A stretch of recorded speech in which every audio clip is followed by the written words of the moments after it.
So you guys make balance, right?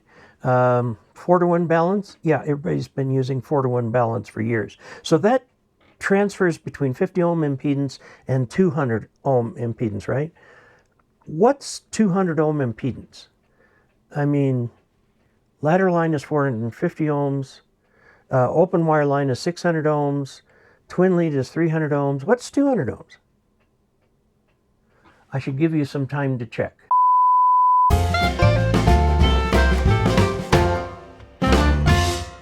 Hello, Augies Worldwide. I'm Dave Casler, amateur radio call sign KE0OG, here with another episode of Ask Dave. Today's question comes from Fred Pokulski, KE8UJA. He says, I'm replacing a so-called hybrid DX dipole that was destroyed recently with a new one. It has ladder line coming out of the transformer to a 4-to-1 balun, which is connected to my ICOM 7310, 7300. There's a 7610 and a 7300. If you have a 7310, that's got to be something new. I'd like to see that. Via RG8X, which is good coax. That's fine coax for something that's not, more than 100 or 200 feet. Do I need to keep the ladder line any distance from the tower sections to prevent interference? Okay, I'm going to talk about two things here. First of all, the 4-to-1 balun has been around since Marconi, probably. The very common balun. I have a real rugged balun that I used to feed a corner-fed loop, horizontal loop that I had. And it worked okay. I mean, we did okay. I ended up replacing that when I completely refurbished a butternut HF9V and used the instructions from DX Engineering, which now builds those butternut antennas. Getting that thing all tuned up, it was far better than the loop. So I took the loop down, cut it up into sections, just added more radials to the butternut, making it even better. Okay, now the butternut has since gone the way of all the earth. It's laying out in my antenna graveyard in the back there. And I've got a step IR, big IR antenna, which covers actually 80 through 10 with various contraptions and means of doing it. And it is a superb antenna. Runs very, very well. And I've added even more radials. So there's over 30 radials out there, and it works just great. All of different lengths, by the way. Radial length, if they're on the ground, doesn't matter a whole lot. I have seen a DX Commander work really well. It was the DX Commander Classic, so it's an end-fed vertical antenna, and my then assistant somehow interpreted the instructions to mean 10-foot radials. Well, we put 10-foot radials on it, 8 of them, I think, put it up, compared it to my big IR, and the answer was we saw essentially no difference. So yeah, short radials, as long as you've got them, can do the job. I wouldn't go with one radial. I'd go with 8 or 10 or something like that. If you lay them on the ground, you're in good shape. Okay, now, do I need to keep the ladder line any distance from the tower sections to prevent interference? Absolutely. Now, your ladder line probably looks like this. This is ladder line. It's 2 parallel lines right here, and it's balanced, and the impedance of this is 450 ohms. So now if you're going to connect this to RG8, let's take the ratio of the impedance. The ratio of the impedance is 450 divided by 50, which is 9. You need a 9-to-1 balun, okay? Not a 4-to-1 balun, a 9-to-1 balun to get the best out of it. Now, put a 4-to-1 balun in, is going to work probably. Now, here's another problem with this type of stuff right here. Where does the actual power go in this thing? Well, we all know that RF behaves differently from normal circuits.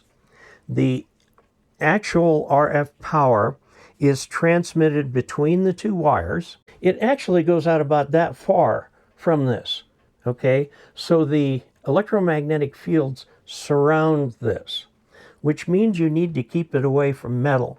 They make little extension things, you can get them from DX Engineering, that'll push this out about 9 inches away from your tower, which would be far enough. Also, you don't run this across the ground. You don't coil it. You can do all that with coax. Coax you can just tape to the tower, you're fine. Which is why people use coax. Yes, it's lossier than this, sure a lot more convenient to use. There was a time when I fed my great big 80-meter full wavelength loop with ladder line and brought it all the way in to the shack to the antenna tuner. And that was an invitation to disaster because there was all kinds of RF that was coming in on this thing. If this is balanced perfectly, you won't lose any RF. But if it's unbalanced in the slightest way, it will act as an antenna. So I got a 4-to-1 balun and put it halfway in between the ladder line coming down and my shack. And it worked, kinda. So I bought from Balun Designs a 4-to-1 balun. Huge thing. Huge thing. Can handle lots and lots and lots of power. And it was a 4-to-1 balun, and then I had coax coming from that down here. Did that work? That worked a little better. Okay? But each band you're on is going to present a wildly different impedance up there.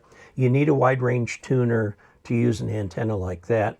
And I replaced it with a vertical and just made more radials out of that old antenna. And that worked really well for me. Since I've learned more about balance, you need a 9-to-1 balun to go from 450 ohm ladder line to 50 ohm coax. 50 ohm coax is unbalanced. The whole point of a device that will take balanced line to unbalanced line, that transformer in it, okay, is balanced to unbalanced, balun. Okay, balun. That's where we get the term balun. Okay, so there you go. Yes, you do need to keep that a distance from the tower sections, and you can use these little standoffs, or you can make your own plastic or something like that. I wouldn't do metal per se, and you just need something that can grab onto this. They make them so you can push the ladder line through it. Here is what it is. It comes out like this, and it's got a loop, and inside the loop is a piece of plastic. The loop doesn't go all the way around, is a piece of plastic that's big enough to hold this in it. Now you can rotate this piece of plastic this way so that you put the end of it right there, and you can slip this in and turn it, and then it will lock it in. Another thing that you might want to do with your ladder line, rather than running it straight, is put a twist in it as it goes down, okay? That can help decouple it from nearby metal things, but you still want to keep it away, okay?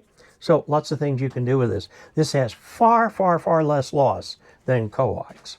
If the closest you can put in a tower is 150 feet away from your home, you can either use extremely expensive coax, or you can have that little 9-to-1 balun somewhere outside, feed the coax into the house, run this out to the antenna, do another 9-to-1 in reverse, get back to your 50 ohms, do whatever you need.